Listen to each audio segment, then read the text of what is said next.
What's up guys, it's CC coming back at you today with another video, and today we'll be doing my Atlantean Mermail deck profile. Alright guys, this will be a pure water build. There is nothing else in this deck monster wise but water. That's just the way I prefer to run the deck, and I mean it might not be the most competitive build, but it's still pretty competitive just being pure water. And it might even be just a tad bit cheaper playing it like this. But without further ado, let's get right on into it. We're going to start off with the main deck. We are going to run triple Abyss Megalo. What can I say? It's a really good card for the deck. You know, you can discard 2 other water monsters, special summon this card. Then you can add 1 Abyss Spell or Trap card from your deck to your hand. So, I mean, special summon, searcher, and then, you know, depending on what you discard, you could also get searches off that, like Dragoons, for example. So, really good starter card. Not the best, but one of the best. Next, we also run 3 Mermail Abyssteus, however you would like to say it. This, besides Diva, I would say is the second best starter in the deck, because Abyssteus and Diva is full combo in this deck. I mean, you open up Teus and Diva, it's pretty much game over unless your opponent has Dark Ruler no more or something like that. But anyway, with Abyssteus, you can discard 1 other water monster in your graveyard. Discard 1 other water monster to the graveyard. Special summon this card from your hand, and then if summoned this way, you can add 1 level 4 or lower Mermail monster from your deck to your hand. And the Mermail monster you normally would typically add to your hand would be Abyss Gund. That's who I add anyway. And every now and then I'll add Abyss Pike. But next, for our 1-ofs and Mermails, we run 1 Abyss Gund and 1 Mermail Abyss Pike. Abyss Gun, when she is discarded, you know, you can target 1 Mermail monster in your graveyard, special summon it. And Abyss Pike, when this card is normal special summoned, you can discard 1 water monster to the graveyard, add 1 level 3 water monster from your deck to your hand. So, special summon and searcher. And next, to start off our Atlanteans, we run 3 Atlantean Dragoon. Now, this is another really good card in the deck. At one point in time, this card used to be limited. When this card is discarded to the graveyard to activate a water monster's effect, you can add 1 Sea Serpent type monster from your deck to your hand. And it's not once per turn. So if you discard all 3 in 1 turn, you get 3 searches. And then all face-up level 3 or lower Sea Serpent type monsters you control can attack your opponent directly, which that really never comes up because you really never normal summon this. You just discard it to get the searches. Next, I run 1 Atlantean Heavy Infantry and 1 Atlantean Marksman. Infantry is pretty good. Worst case scenario, you can normal summon him and he'll give you an additional normal summon. Then if he's discarded to the graveyard, you could pop a face-up card on the field. And Marksman's the same thing when he's discarded, but you can target 1 set card on the field and destroy it. He's face-up, he's set. Now, off to the best starter in the deck by far, Deep Sea Diva. When this card is normal summoned, you can special summon 1 level 3 or lower Sea Serpent type monster from your deck. If anybody was to Ash anything in this deck, this would be the card to Ash Blossom right here. And it really sucks and it stings when people do, because you kind of left like, So, yeah. Next, we run 3 Prince.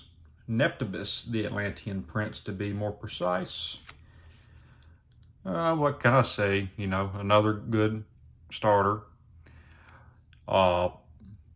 Pretty much his effect is you could send one Atlantean monster from your deck to the graveyard, and then add one Atlantean to your hand from your deck,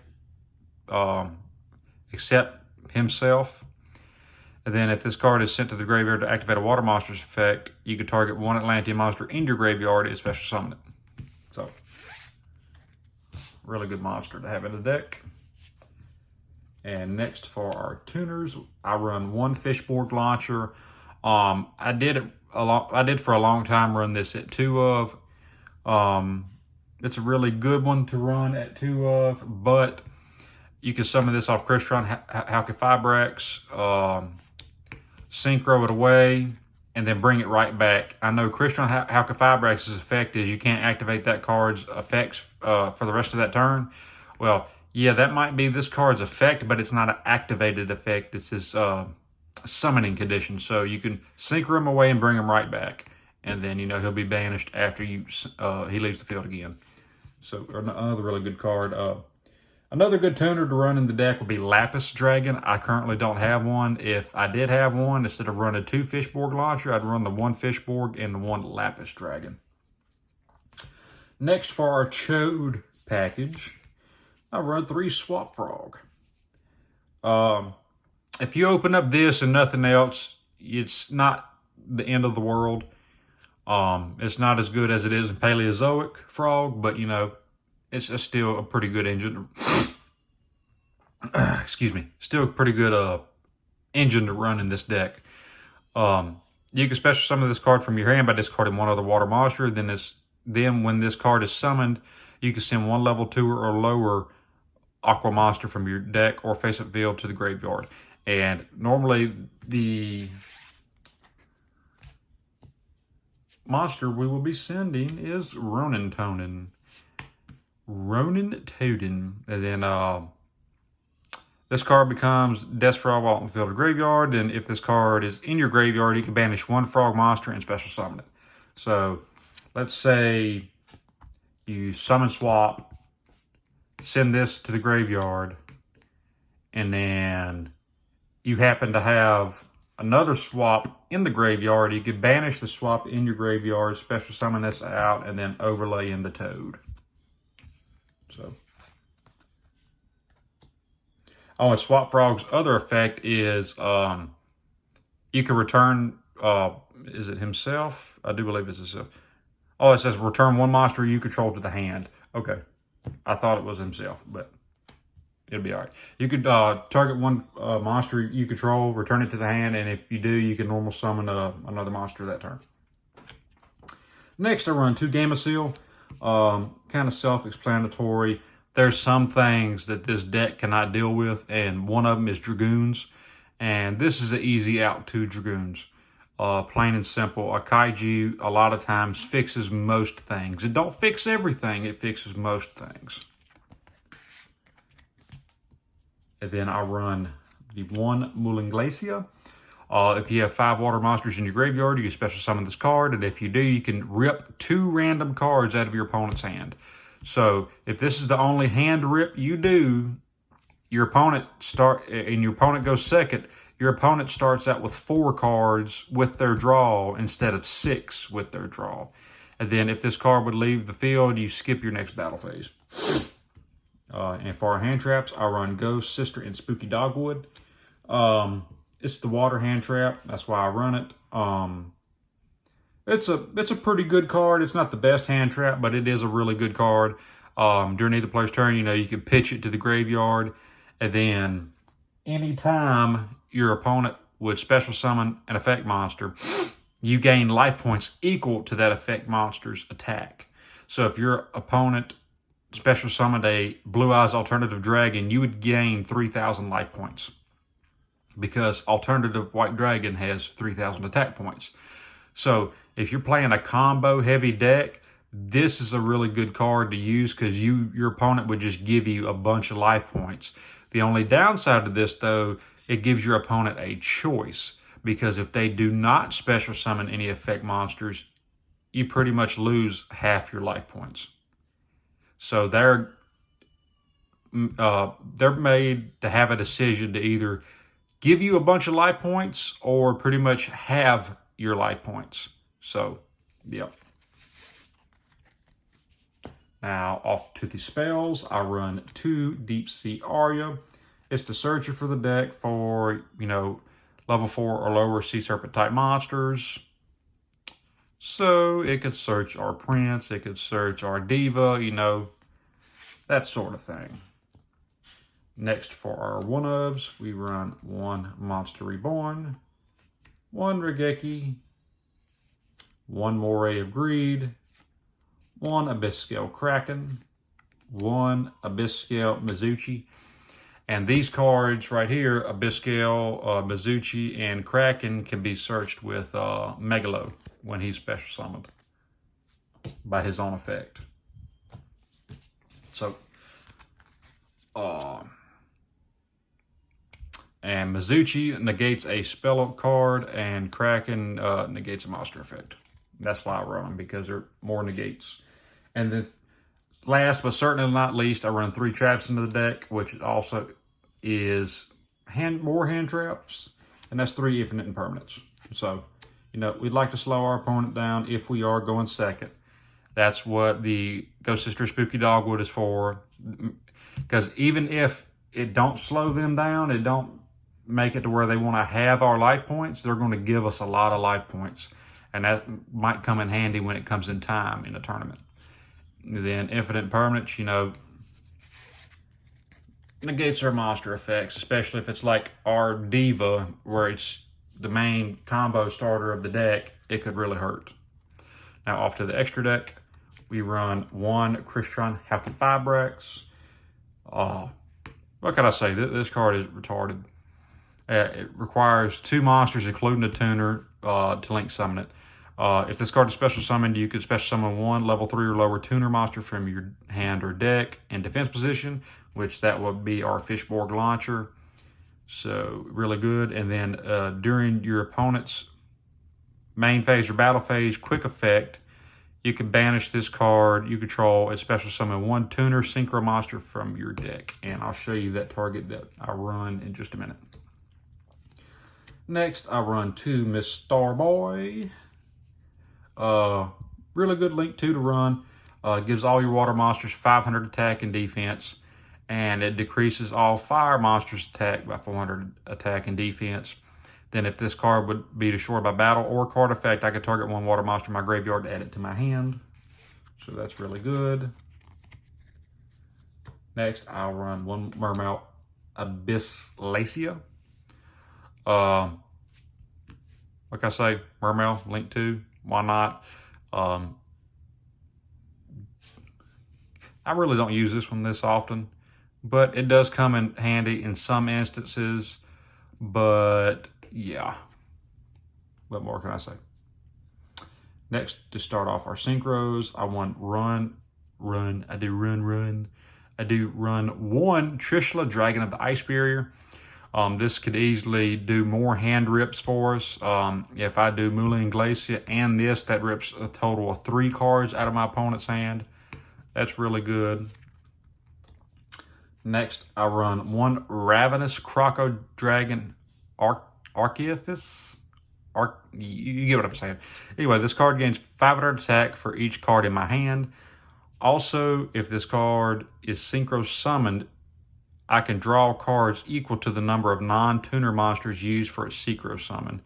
And then quick effect, you can discard 2 cards and then target 1 card on the field, destroy it. So destruction, draw effect, yeah.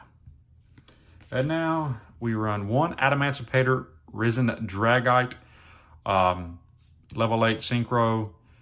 I pretty much have it in here for its Omni Negate, for its Adamancipator effect of Excavating 5. You don't use that because you have no rocks in the main deck. But you could easily put in the rock water Adamancipator in the main deck if you wanted to and get this effect. But I personally don't. I just play it for its Omni Negate. Because when your opponent activates a spell or trap card or effect while a water monster is in your graveyard, quick effect, you can negate the activation if you do destroy that card. So, that's why I run it. Now, this is a for sure one of I'm about to show you, and you could easily take it out. And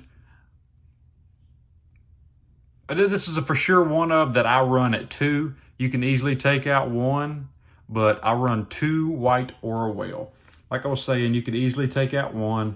It would not be a big deal, but I like it as a 2 of, just in case it gets banished, because sometimes it does. This can really end a game if you play it just right, because when this card is synchro summoned, you destroy all, I do believe it's attack position. Yep, all attack position monsters your opponent controls, and this card can make 2 attacks per battle phase.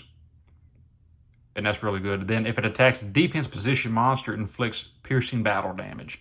Then if it would be destroyed by battle or card effect, you can banish a water monster from your graveyard and special summon it right back to the field. This is an insane card. That's why I run it as a 2 of. And lastly, for our synchro monsters, I run 1 Coral Dragon. This is the target that I was saying with the Crystron Halqifibrax. During your opponent's main or battle phase, you can banish himself and bring out Coral Dragon. So, really good. Next, for our Xyz monsters, I run 1 Mermail Abyss Gyos. I'm just going to do it like this. 1 Bahamut Shark. Can help you bring out Toad. Abyss Gyos. Pretty much turn off monster effects. Really good. Number 101, Silent Honor Arc. Really good to take our opponent's monster if we need to.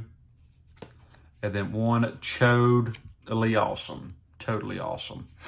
This card is really freaking totally awesome, I tell you.